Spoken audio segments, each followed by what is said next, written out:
contohnya ya. Misal kayak sumber daya kemarin kita ngomongin constraint saya beras gitu. Beras itu constraint-nya apa ya? Anjar, ada anjar di sini. Misalnya kalau produksi beras itu constraint-nya apa sih yang membuat dia terbatas? Apa anjar kira-kira anjar? Kalau kita produksi beras satu negara itu constraint apa yang membuat dia terbatas nggak bisa produksi lagi itu constraint-nya di mana? Batasannya, batasannya.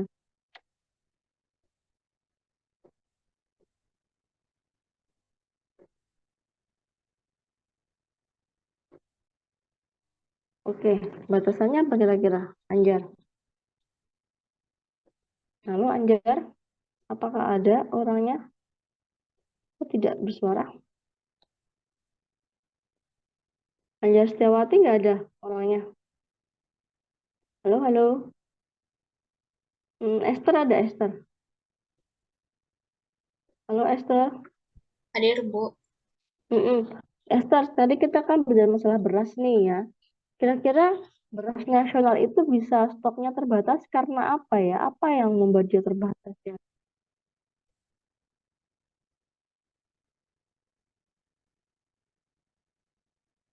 Apa kira-kira? Yang membuat stok itu terbatas, Ibu. Mm-mm. Stok beras Eh, nasional apa kira-kira? Constraint-nya, batasannya. eh, kan kalau di soal itu stok itu dipengaruhi sama penjualan dan pasokan. Kemungkinan batasannya adalah pasokan dan penjualan itu sendiri, Bu. Nah, pasokan itu dari mana? Ini kita brainstorming aja ya. Kok beras tuh bisa stoknya bisa terbatas? Apa yang membatasi dia bahwa stok beras itu hanya mampu misalkan 1 juta, satu Oh, 5 juta ton misalnya gitu. karena demand-nya, Bu. Di stoknya, suplainya kenapa? Stok itu kan dari suplainya. Maaf, Bu, saya kurang paham gimana, Bu. Jadi kan beras itu kan ada stoknya ya. Misalkan pemerintah tuh nyetok beras nih. Mm-mm. Kemudian stoknya tuh hanya bisa misalkan 5 juta ton misalnya gitu. Kok nggak bisa lebih lagi? Kenapa? Oh, Kira-kira constraint-nya apa ya? Constraint-nya. bisa jadi karena kapasitasnya, Bu. Kapasitas itu dari apa? Kapasitas apa misalnya? Kenapa, Bu? Kapasitas, kapasitas apa misalnya? Misalnya kapasitas penyimpanannya atau kapasitas Mm, distribusinya gitu, Bu. Yang menghasilkan beras itu dari mana?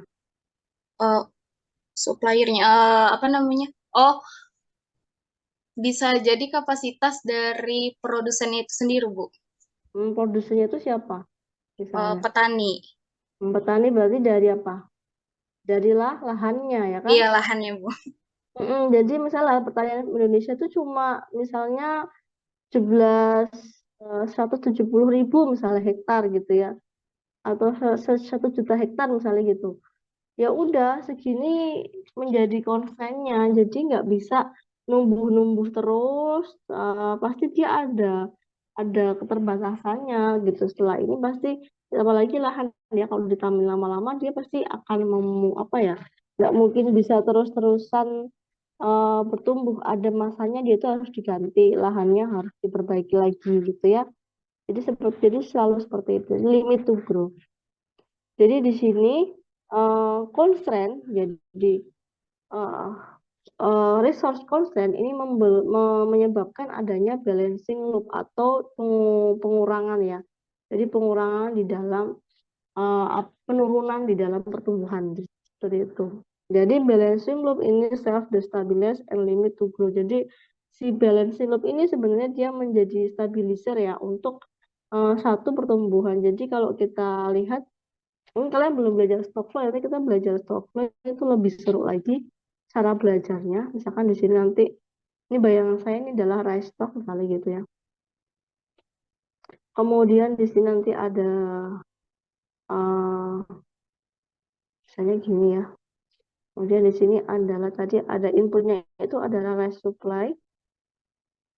Nanti outputnya nanti ada, nah ini sebenarnya kayak gini ya. Nanti di sini adalah rice sales ya. Jadi di sini nanti nanti ada pengaruh yang mempengaruhi apa aja gitu di sini nanti. Nanti kita akan belajar seperti ini sampai Anda bisa membuat modelnya. Saya coba fasilitasi ya. Paling nggak Anda bisa membuat model-model sederhana seperti ini. Jadi stock rest itu dipengaruhi oleh rest supply ya penambahannya, kemudian di sini dia menambahkan, di sini dia akan menurunkan seperti itu. Jadi seperti itu. Kemudian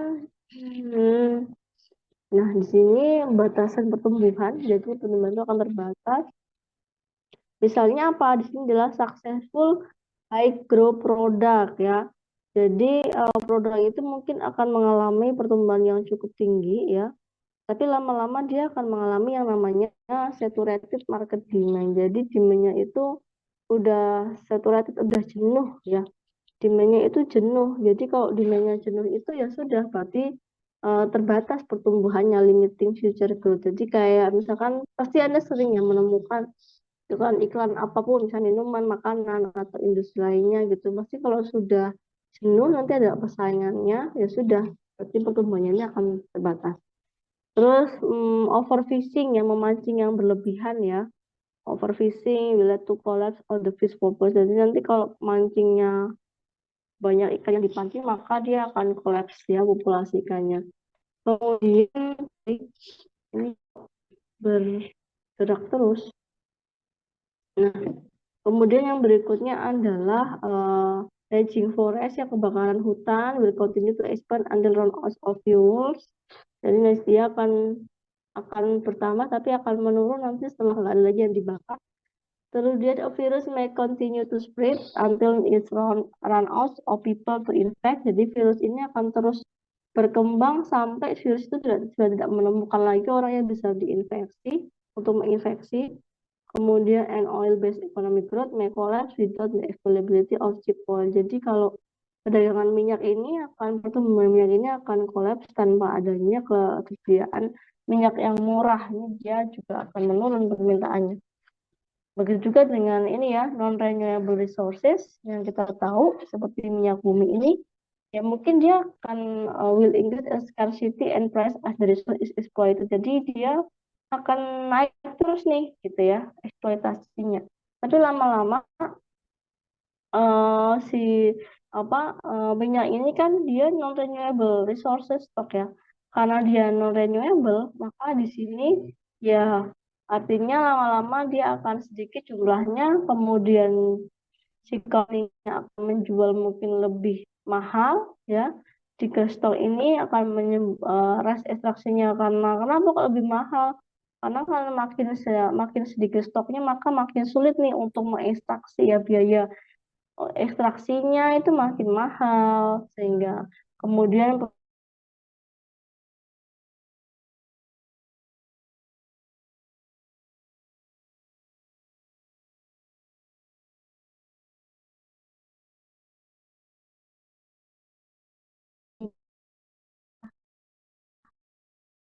akan profitnya sehingga ya pastinya nanti akan menurun. Nah, kemudian yang berikutnya adalah drifting goals ya. Jadi drifting goals ini artinya adalah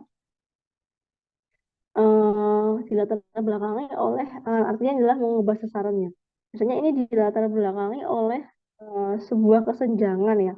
Sering nggak sih Anda itu mengalami, aduh tujuannya ini tapi rasanya kok seperti ini ya gitu. Saya itu tujuannya itu mau ini loh, mau memperbaiki pola tidur misalnya gitu. Tapi kok nanti saya tetap tidurnya kemalaman. Atau mau memperbaiki cara belajar. Katanya kok nggak ini ya gitu. Jadi apa mungkin saya tadinya pengen bangunnya itu jam 3 gitu. Tapi nggak pernah kecapai. Akhirnya saya coba set lagi lah bangunnya jam 5 misalnya gitu ya. Jadi kadang-kadang orang itu perlu mengambil tindakan, biasanya sistem itu mengambil tindakan untuk mengubah sasaran. Kenapa? Akibat dari gap ya. Gap itu terjadi karena tujuannya dengan realitanya itu berbeda. Sehingga agar bisa tercapai, biasanya itu mengubah sasaran begitu. Menurunkan target untuk apa? Agar bisa kecapai targetnya. Kalau nggak diturunkan, maka targetnya nggak pernah kecapai seperti itu. Nah, itu jadi di sini misalnya ada goal. Goal itu adalah pressure apa memberikan menambah gap ya.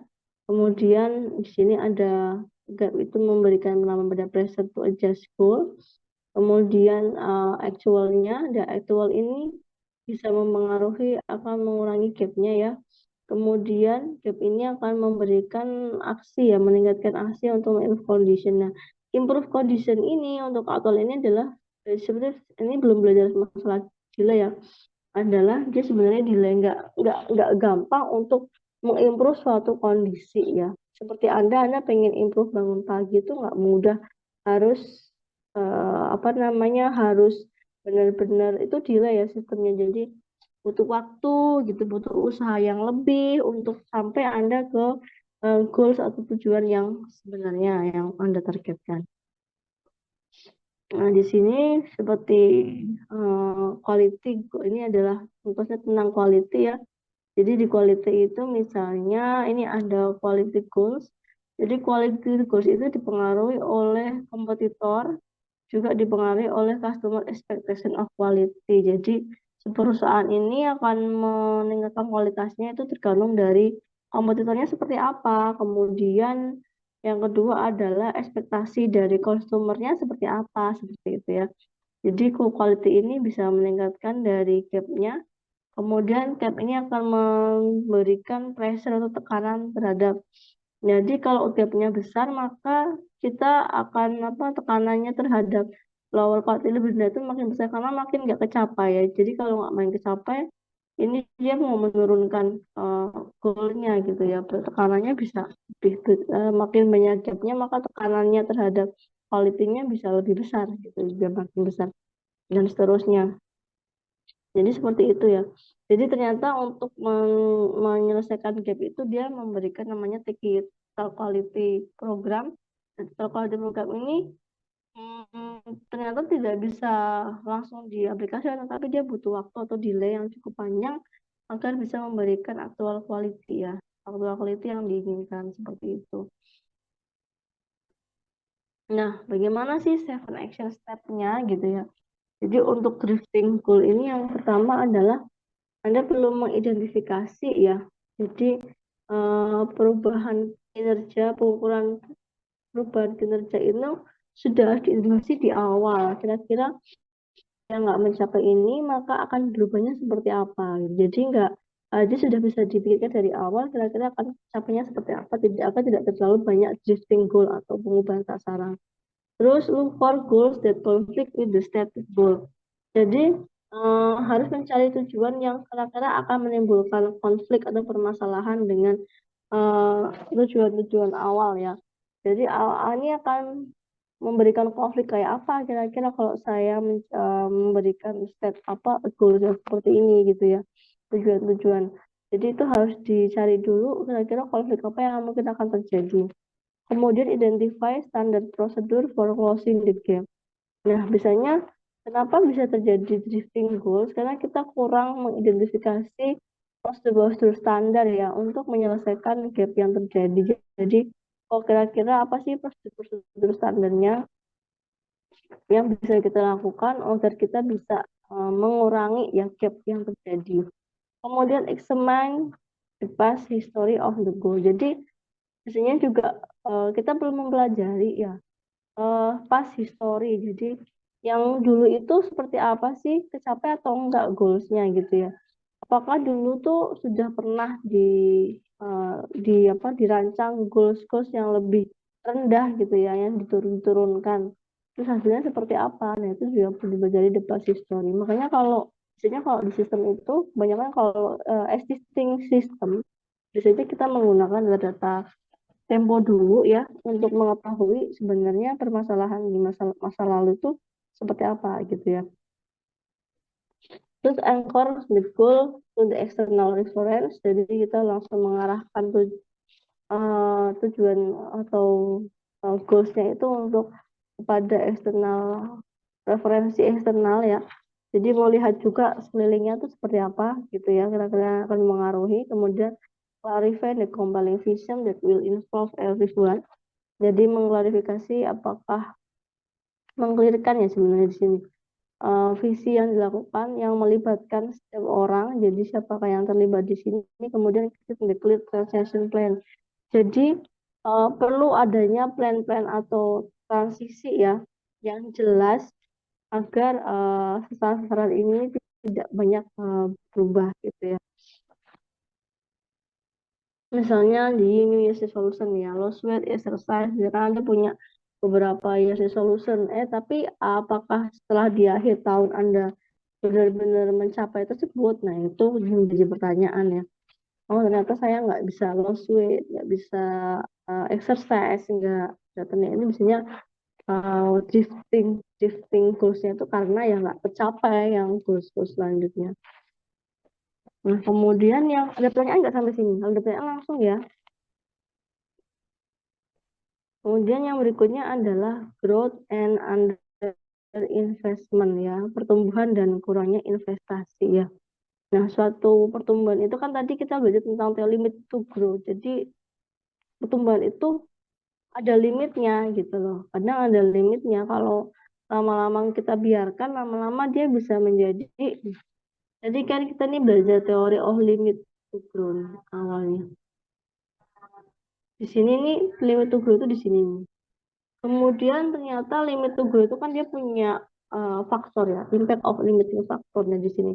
Nah, di sini adalah perceived need to invest. Jadi apa ya? Persepsi tentang kebutuhan untuk investasi. Kira-kira saya butuh invest apa enggak ya gitu. Ini kan persepsi dari masing-masing ya.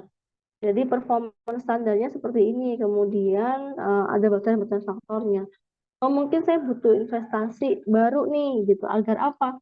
Agar saya bisa menaikkan kapasitas yang ada. Kalau kapasitas saya naik, maka saya bisa untuk bisa mengurangi batasan-batasan faktor yang tadi gitu kan.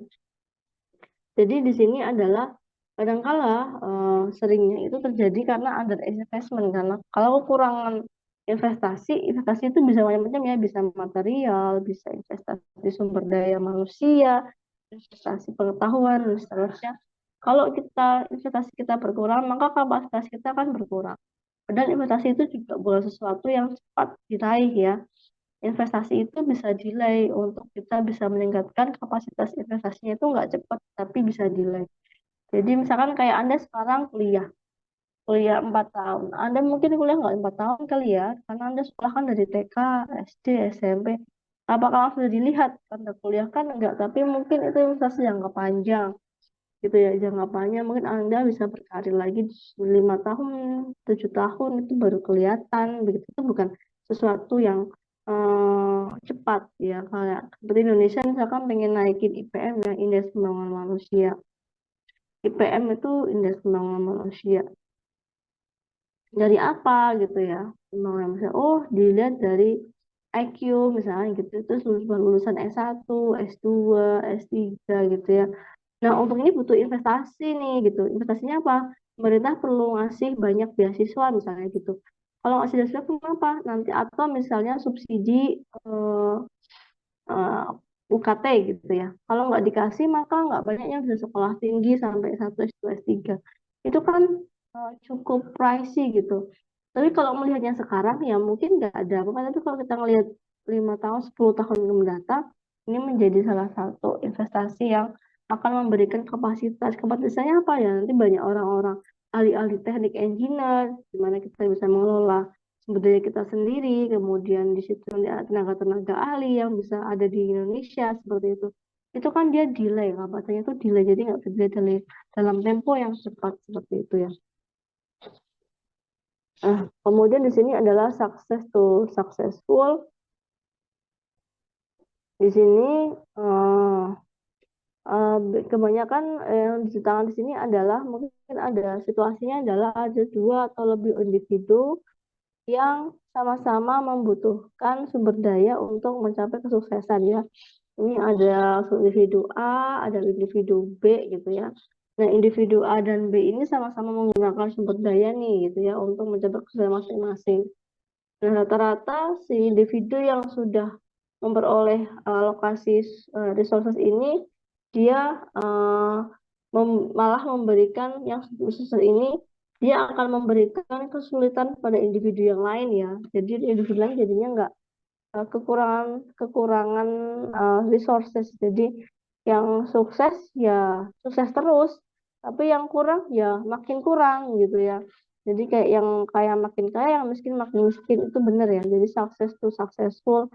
Jadi karena yang sudah mendapatkan akses alokasi bahan resources, dia selalu mendapatkan terus, dia makin berkembang. Tapi yang kekurangan resources ya dia akan terus-terusan mengalami kekurangan, sehingga mungkin akan menimbulkan apa namanya, ngomongnya adalah devoting more while robbing the other alternative of resources ya.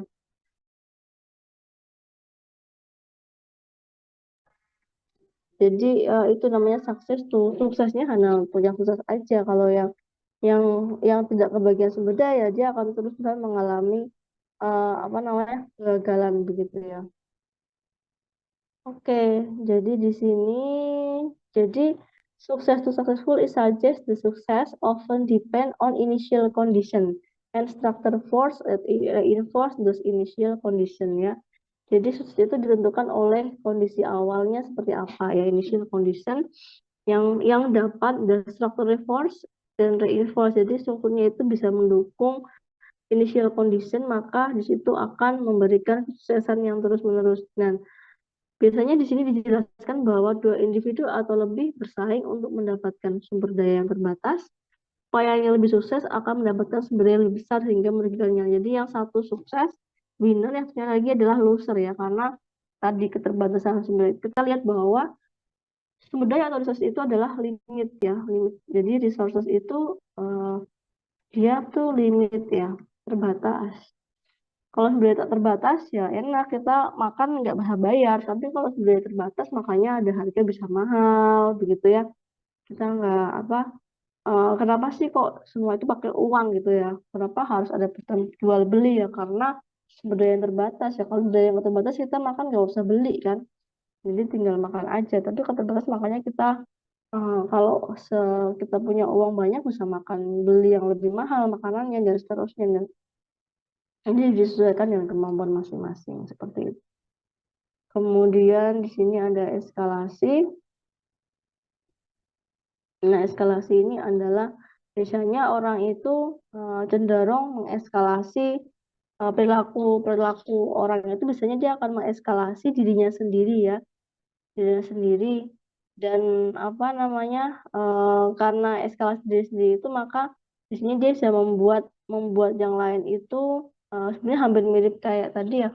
Jadi membuat yang lain itu nanti apa ya, kerugian bagi yang lain juga. Jadi rata-rata orang tuh cenderung akan mengeskalasi dirinya sendiri begitu ya, lebih besar dibandingkan kompetitornya. Jadi semua kan berpikir seperti itu, saya harus lebih besar nih eskalasinya, saya juga, semua kan berpikir seperti itu.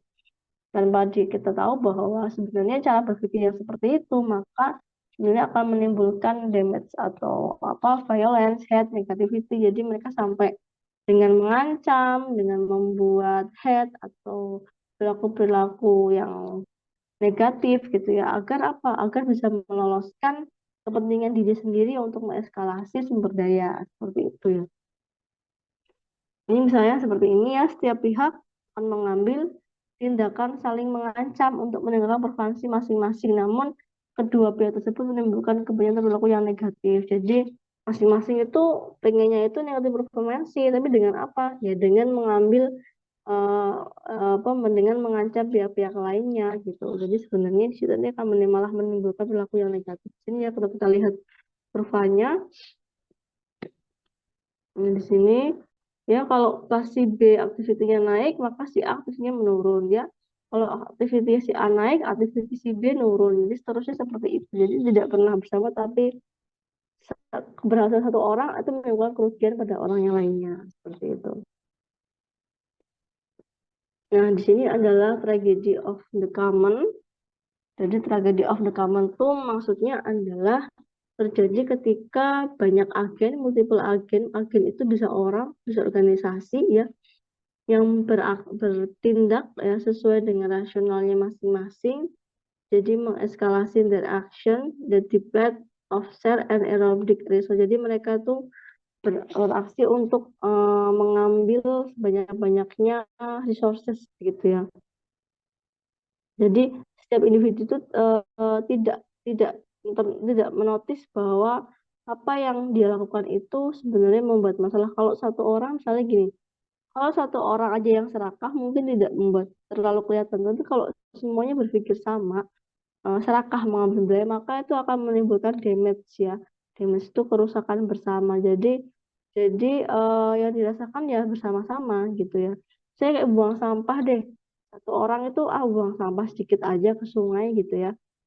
Merasanya seperti itu satu orang, padahal yang pikir seperti itu tuh banyak orang yang mau buang sampah di sungai itu nggak cuma satu tapi berbanyak orang, sehingga ketika ada kerusakan akan kebanjiran yang merasakan nanti akan bersama-sama gitu ya, mereka melakukan bersama-sama dan menimbulkan kerusakan bersama-sama yang tadinya hanya berpikir bahwa ini hanya saya saja nih yang melakukan, padahal semua orang itu uh, act like that ya, semua orang itu melakukan perilaku seperti itu. Seperti itu ya. Jadi ingat bahwa di sini itu resource kita itu terbatas. Jadi di resource itu setiap orang pasti ingin mengambil resource tersebut, dan seorang setiap ini resource A research, B research, setiap orang akan melakukan aktivitas kegiatan. Kemudian di sini nanti ada activity. Nah, kalau aktivitas dilakukan dengan bersama-sama, nanti tinggal nunggu bom waktu aja bahwa ini sebenarnya akan menimbulkan kerusakan bersama-sama gitu ya. Jadi seperti itu. Kemudian ini adalah dari Five Discipline Field Book dari Peter Seng. Di sini sebenarnya ada keterkaitan dari macam-macam archetype ya. Di sini misalnya kita I'm most concerned about, yang satu tentang pertumbuhan, satu tentang fixing the problem ya. Kalau kita ngomongin pertumbuhan pasti semuanya hal-hal yang positif. Kita ngomongnya reinforcing loops ya. Kemudian fixing problem itu balancing loops ya. Kalau makin banyak yang kita selesaikan, maka problemnya akan makin sedikit gitu ya. Terus kalau di sini vicious inverted spiral, but nothing grows forever. Jadi ternyata pas kita naikin growth itu bisa terbatas. Jadinya dia limit to grow ya. Limit to grow of VC out again and the same limit. Jadi kalau semuanya mengambil sumber daya sampai batasan, maka akan terjadi tragedy of common ya. Jadi jadi limit to grow ini bisa menimbulkan tragedy of common. Kemudian jadi limit to grow ini kapasitasnya terbatas, therefore masih large enough, jadi butuh yang namanya growth and under investment ya untuk menyelesaikan tadi ya limit to grow-nya ini. Nah, limit to grow. Nah, limit to grow ini dan seterusnya. Kemudian di sini adalah limit to grow ini setelah investment ini sebenarnya but there's tempting to let time. Jadi tergantung dari investasinya. Saya cuma bisa investasi sekian kapasitasnya. Jadi kayaknya saya nggak mungkin deh bisa mencapai pertumbuhan yang di set. Maka di sini nanti ada namanya drifting standard atau drifting goals ya. Jadi agar sesuai antara investasi dengan goalsnya, maka kita perlu drifting standard atau mengubah sasaran gitu ya. Dan seterusnya. Dan di sini mungkin dari apa namanya, di sini balance loop, di sini but fix is your nightmare, di sini ada eskalasi dan seterusnya. Jadi di sini sebenarnya ada keterkaitan ya dari masing-masing archetype itu dia saling berkaitan gitu ya. Dari sini Hmm, sudah selesai sih materinya sampai di sini. Ada pertanyaan? Bahkan jika ada pertanyaan ya. Sambil menunggu yang bertanya, saya mau mengatakan bahwa minggu depan itu kan saya nggak bisa sorry, karena saya ada agenda di Selasa, Rabu, Kamis, sehingga jam 1 tuh diisi oleh mata kuliah lain gitu, karena nggak bisa lagi waktunya. Nah, kemungkinan nanti untuk disis ini saya alihkan di jam 3 sore ya, 3 atau setengah 4, terserah teman-teman lah, jam 3 sore mungkin ya. Jadi untuk minggu depan minta maaf ya, sepertinya harus harus change schedule karena memang susah sekali dengan schedule saya ini, lumayan apa namanya, mengganggu karena saya juga mahasiswa ya teman-teman, jadi ya mohon maaf banyak sekali yang harus difiksasi. Ada pertanyaan sampai di sini silahkan.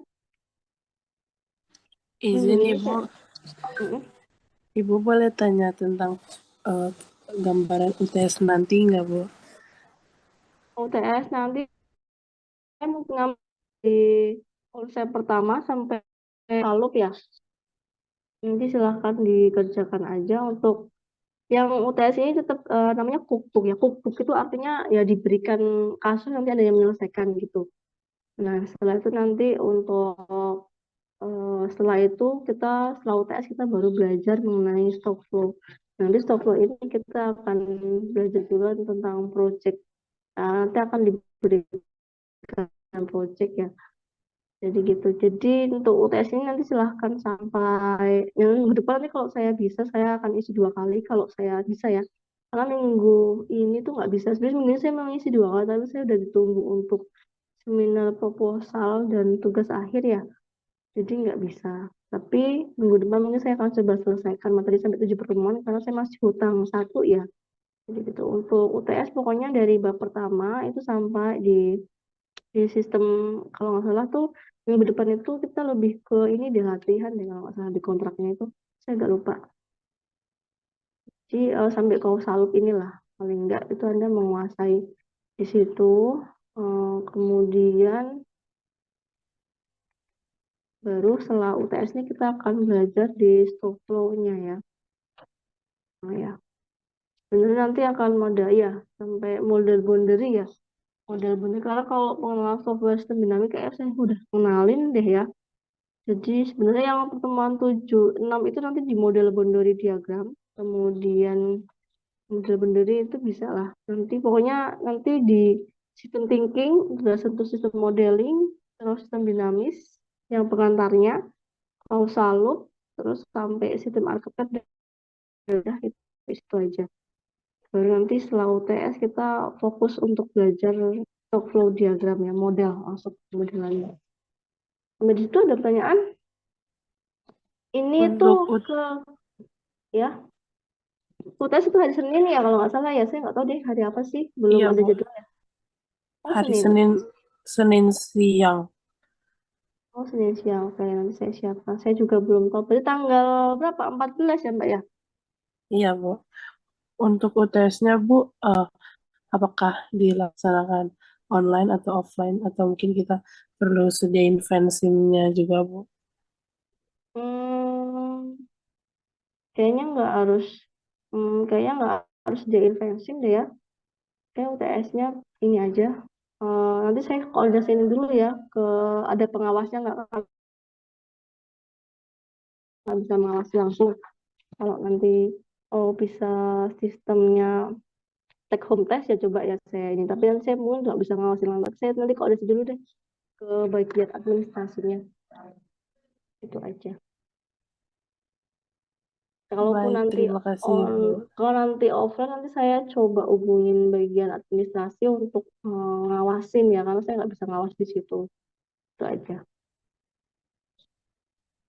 Oke, itu Mbak Olivia ini ya. Iya Bu.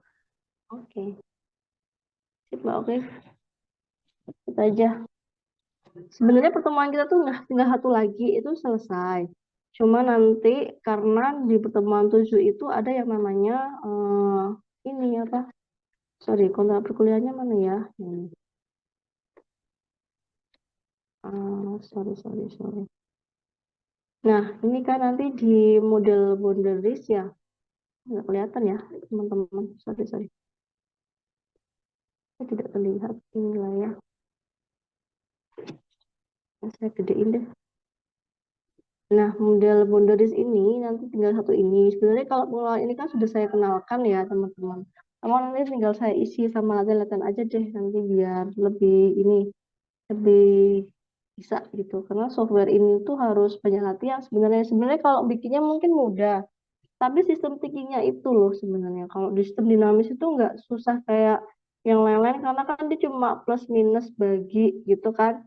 Tapi susahnya tuh di sistem thinkingnya. Jadi logical modelnya itu yang justru sulit gitu. Tapi nggak sulit sih, maksudnya butuh pemikiran. Nggak harus ngoding yang macam-macam dan sekarang kan udah enak ya, tinggal kalian search aja itu udah banyak banyak banget yang ngasih tutorial. Ini kan bukan sistem yang baru, ini udah dari 1954 kalau nggak salah sistem ini. Softwarenya di 1960-an, jadi sebenarnya udah memang softwarenya itu terus berkembang ya. Dulu saya pakai Stella, kemudian PowerSim. PowerSim itu berbayar, jadi saya nggak gunain PowerSim karena berbayar. Kalau teman-teman ada silahkan nggak apa-apa. Kalau saya lebih ke Pensim agar teman-teman bisa merasakan yang gratis gitu. Itu aja. Terus sih dari saya ada pertanyaan? Nggak ada. Ya, silahkan yang bertanya lagi selain Mbak Olive. Yuk, yuk, yuk.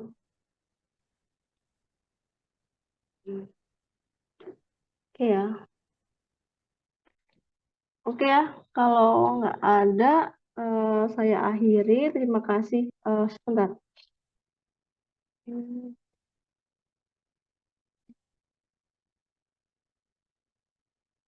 Saya tunggu dulu deh sampai ada yang bertanya apa enggak ya. Oke ya.